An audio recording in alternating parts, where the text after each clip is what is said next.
xiisada siyaasadeed ee Soomaaliya oo faraha ka sii baxaysa mas'uuliyiinta ugu sareeya ee dawladda federaalka ee Soomaaliya iyo mas'uuliyiin xilal ugu soo qabtay dalka qaarkood oo soo maray madaxweynayaal oo fariimahan jawaadaha hawadii isku marinaya xogay u dambeeyay halkan idinku soo gudbin doona waxay salkay ku hayso haddii ay tahay markii ugu horeysay uu ku soo gaaray muuqaalkeena fadlan subscribe inoo dhegan baleelkan furo si ay ku soo gaaraan muuqaalada kale xigaadada subscribe inoo taayna muuqaalka inoo share garay like inoo saar si oo gaar asxaab badan waad ku maasantahay daawashadaada intaanan muuqaalka hore isu gudgalin hal mar waxaan isla daawan doonaa muuqaal kooban oo ah wasiirka gaashaandhigga xukuumadda federaalka ee Soomaaliya Axmed Macalin Fiqi oo weerar afka ah ku qaaday madaxweynaha Puntland Siciid Cabdullaahi Dani kuna tilmaamay in uu yahay Abu Lu'lu' Soomaaliya iyadoona wasiirka gaashaandhigga xukuumadda federaalka ee Soomaaliya Axmed Macalin Fiqi lagu yaqaano in mar walba uu weeraro siyaasiyiinta ka aragti duwan dawladda federaalka ee Soomaaliya waxaana hadalkan uu jeediyay xilli xalay uu afar wadareed uu ka qayb galayay hal mar ay idin kaga dhaxbaxo wasiirka gaashaandhigga xukuumadda federaalka ee Soomaaliya Axmed Macalin Fiqi hadaladiisa cadow badan baa isku soo bahaystay oo gudahooda iyo dibaddaba ah waxaa la damcay in dhabanka dhulka loo dhigo laakiin runtii basaaladooda geesinimada ciidanka iyo isku xirnaanta iyo shacabka Suudaan dhiiranaantiisa iyo soo jeedkiisa iyo qadadiisa ayaa keentay inaan dhulka la dhigin oo ay ka badbaadaan mu'amaradii loo soo shirqoolkii loo soo maleegay oo xoogganaa runtii dowlado waaweyn ayaa shirqoolladaas ay la tegi lahaayeen sidaas oo kale hadday ay noqon lahayd marka ilaahay fadligiisa iyo ciidankii shacabka Suudaan oo iskaashanaya ayaa looga badbaaday caasimadii lagu xoreeyay goboladii haddii aad daabatay hadalka wasiirka gaashaandhigga xukuumadda federaalka ee Soomaaliya Axmed Macalin Fiqi waxa kaaga baxay aragtidaada inoogu reeb qaybta faalada waa inoo muhiim fikirkaaga dhinaca kalena madaxweynaha jamhuuriyadda federaalka ee Soomaaliya Xasan Sheekh Maxamuud xalay waxa uu jeediyay khudbad dheer uu kaga hadlayay ansixinta dastuurka kaasi oo si adag ay ugu soo horjeesteen siyaasiyiinta mucaaradka ee la magac baxay golaha mustaqbalka Soomaaliyeed iyo sidoo kale xilwaano ka tirsan mucaaradka kuwaasi oo laga soo eriyay kalfadhiga ee kulamada ka furmaya baarlamaanka madaxweyne Xasan Sheekh Maxamuud waxa uu fariin adag u diray hogaamiyaashii dalka soo maray ugu horeeyaan madaxweynihii hore ee Soomaaliya Sheekh Shariif Sheekh Axmed xilligii dawladii ku meel gaarka ahayd sidoo kale madaxweynihii hore ee Soomaaliya Maxamed Cabdullaahi Farmaajo iyo siyaasiyiinta sida adag ugu soo horjeestay ansixinta wax ka beddelka dastuurka ee dalka hal mar waxaan isla daawanaynaa khudbadii madaxweynaha Xasan Sheekh Maxamuud oo fariinta adag ugu diray siyaasiyiintan awoodda dawladnimadu sida ay u ekaanayso berri oo aan wali la gaarin oo aan la garanayn ninka imaan doona hoggaanka dalka iyo xafiiska madaxweynaha iyo xafiiska maxaan ku raahdaa garsoorka iyo xafiiska xeer dejinta dadka hoggaanka imaanayo ee aan la garanaynin siday u dhaqmayaan ayaa maanta la yaqaanaa laakiin inaan la aqoonin xeerjaja bannaanka lagu sameeyo la yiraahdo dastuurka waa la dhaqan dib baa loo dhaqan geli doonaa baarlamaanka dambe aan dhaqan geli doono intaa yeeli doono baarlamaanka dambe imaanayana aan u diidno inuu dastuurka dhaqan geliyo ee baarlamaanka aan hor istaagno ee aan dagaal muujino ee aan qaarkeen ka baxno oo qaarkeen aan caqabad ku noqono xataa nidaamkii baarlamaaniga ah aan hor istaagno suurtagal maaha ummadda Soomaaliyeed mana qabataan qabnaa sidaas daraaddeed dastuurku waa heshiis bulsho oo dadka hogaamiyayaasha ah waxay maalin walba dastuurka xagga noo dhige maxaan yeelnaa jamhuuriyadda saddexaad sanadkii 26aad ay ku jirtaa oo ay dastuurka bannaankiisa dawladnimada lagu maamulayo dastuur la'aan dawladnimada la maamulayo oo dastuurkii qabyada ahaa ee lagu heshiiyey xataa inta laga tilaabsado bannaankiisa lagu heshiinayo waxaan diidanahay dastuurka bannaankiisa in lagu heshiiyo asoo dastuur yaallo maanta dastuur joogto aan qabnaa ummadda Soomaaliyeed waxaan ugu baaqayaa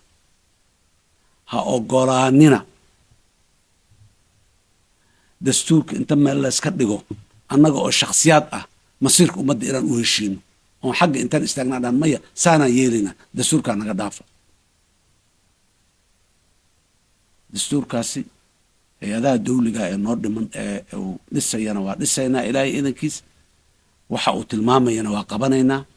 howlaha noo harayaan qabanayno ay dimuqraadiyiinta ugu horeyso dastuurkii ku-meelgaarka ahayna waa ku yiileen kana waa ku yaalaan wax cusubaa lala yimiday dastuur cusubaa lala yimiday kanaa laga dhacay ma aha qodob 15 cutub oo ka koobnaa dastuurkan 15 cutub oo ka kooban yahay mid kasta dib loo eegay waxaan ku habboonayn wixii iska hor imaanayay waxaan maanta muxuu la jaaqad ummadda Soomaaliyeed ee lala soo tashaday wixii ay sheegeen yaa ku yaalo waana dhaqan gali doona waana lagu dhaqmi doona wuuna soconayaa hadii alla ilaahay idinkiisa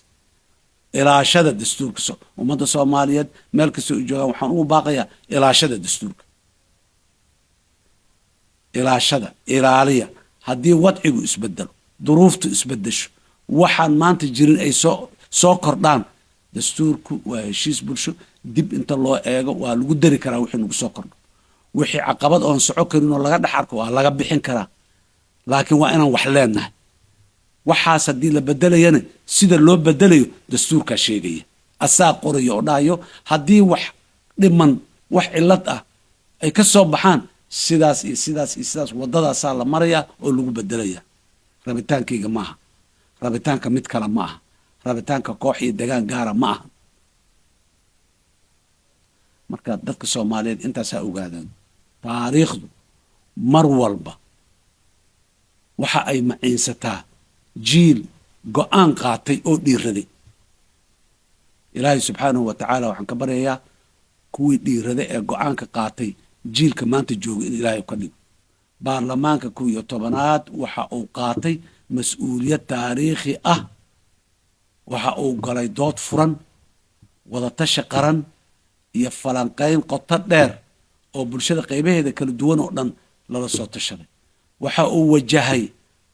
qodobadii xasaasiga ahaa ee muddo dheer la hareer marayay ee bannaanka looga tashanayay ee danaha gaarkaa lagu saleynayay waxaas oo dhan ayuu baarlamaanka inta wajahay oo soo dhiga meesha waxa uuna muujiyey dulqaad tanazul iyo bisayl siyaasadeed sidoo kale dhankayga waxa aan dalka ku hogaamiyey jihada siyaasadeed ee na gaarsiinaysa xaqiijinta in geedi socodka looga baxayo ku meelgaarnimada aan mar kale dib u dhicin baarlamaanka dambaa yeeli doonee hadda aan iska sii soconno oo aan macmalkan isaga sii soconno aniga waa ii cuntami weysay ummadda Soomaaliyeedna uma qaadanto baarlamaanka jamhuuriyadda federaalka Soomaaliya oo dadka Soomaali 20 milyan Soomaalida wakiilka ka ah na waa u cuntami weysay walaalayaal anigu ka madaxweynaha jamhuuriyadda ahaan waxaan dhiirigeliyey wada hadal isu soo dhawaansho iyo go'aan qaadasho ku dhisan dan qaran kana sarreysa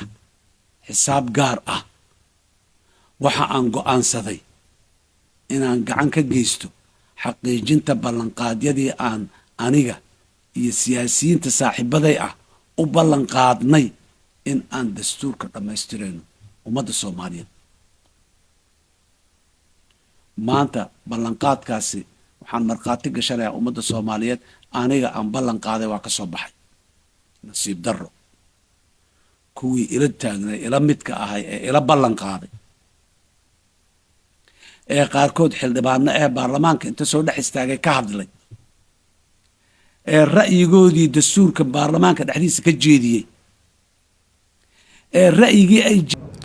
dhinaca kalena waxaa isna khudbad jeediyey hogaamiyihii sagaalaad ee Maxamed Cabdullaahi Farmaajo isagoona dhankiisa fariin adag u diray madaxweynaha jamhuuriyadda federaalka ee Soomaaliya Xasan Sheekh Maxamuud una sheegay in xilkiisa markii uu dhamaado isaga soo dego maadaama xilligaas uu noqon doono bisada haddana uu yahay in liwaax uu wax badan iska diidi karo hadalka madaxweynihii hore Soomaaliya Maxamed Cabdullaahi Farmaajo ayaa waxa uu ku sheegay in heerka maanta uu taagan yahay Xasan Sheekh Maxamuud qaarkood uu isagu soo maray waxaana hadaladiisa laga dhansan karay Maxamed Cabdullaahi Farmaajo in uu yahay nin filada in xog badan ka haysta hal mar isna waxaan isla daawanaynaa hadalka Maxamed Cabdullaahi Farmaajo hadda waa fiicanta horena waa kugu sheegay hadda libaxaad waxba diidi kartaa madaxweynuhu bisad ha noqon anaa soo arkay meeshaas ha noqon madaxweynuhu ha ka dhabaynin hadalka madaxweyne Donald Trump uu yiri Soomaaliya dawlad ma laha arintaas arin adag weey madaxweynahaasi wuxuu aaminsan yahay annaga inaan dawlad ahayn laakiin run ma ah dawlad waan nahay adaa madaxweyne noo ah laakiin ha ka dhabayn hadalkaas madaxweyne Trump uu leeyahay Soomaaliya dawlad ma laha ha ka dhabaynin haddii aad jidkaad ku socoto ku sii socoto xaqiiqatan Soomaaliya waxay ku tagaysaa jid khaldan ama jid soo jarmay iyo ku tagaysaa halkaasna waxa rumoobaya hadalkiisa madaxweynahaas oo yiri Soomaaliya dawlad kama jirto arinta saxda ah waxay tahay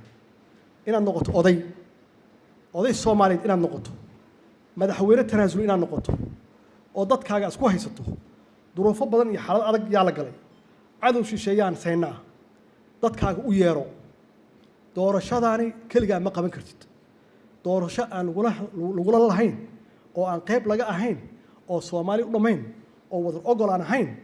consensus aan ahayn madaxweynuhu ma qaban kartid haddaad isku daydo 2 bilood baa ku harsan waxa ku sugaya ummadan Soomaaliyeed oo dhiban oo maciishadu cirka u martay waxa ku sugaya dadka la barakiciyay yaa ku sugaya dad badan oo cadow yaa ku sugaya shabaab yaa ku sugaya madaxweyne halkaas aadi halkaas wax fiican ma aha hadda waxba haysataa adigu waxba dhigi kartaa saaran rabaa hadduu waqtiga ka dhamaado madaxweynuhu bisad baad noqonaysaa annagana kuma rabno inaad bisad noqoto arinta ku xigtaan rabo aan rabinaan ka hadlo waxa weeye arinta barakacayaasha dadka masaakiinta ah oo tabaalaysan oo maciishada ay qaali ku tahay nolosha inay qaali ku tahay dadkaasi haloo noxo yaa la barakicin madaxweynaha dalka madaxweyne ka ah dadkan dadkaagii waay iyaga ku doortay sharafkoodii magacoodii yaad huwan tahay karaamadooda haysataa maamuuskooda haysataa mar alla marka adduunka aadayso oo red carpet lagu dhigayo ogow gabadhaas masaakiinta ah ama carruurtaas Soomaaliyeed oo tabaalaysan oo aad barakicisay magacooda way ogow aniga cid ii dhigaysa carpet ma laha dadkan wax carpet u dhigaya ma laha laakiin adiga waxaad nooga duwan tahay dadkaas tabaalaysan yaad matalaysaa therefore waxaa lagaa rabaa inaad daryeesho inaad u naxdo inaad u adeegto yaa lagaa rabaa haddii aad daabatay aragtidaada inoogu reeb qaybta faalada oo dhamaysatay muuqaalkan aragtidaada waa inoo muhiim haddii ay tahay markii ugu horeysay uu ku soo gaaro muuqaalkeenana fadlan subscribe inoo dhegan baleelkana furo si ay kuu soo gaaraan muuqaalada kale xiga haddii aad subscribe inoo tahayna muuqaalkan oo share garay laakiin oo saar si uu gaaro asxaab badan ood ku mahadsantahay daawashadaada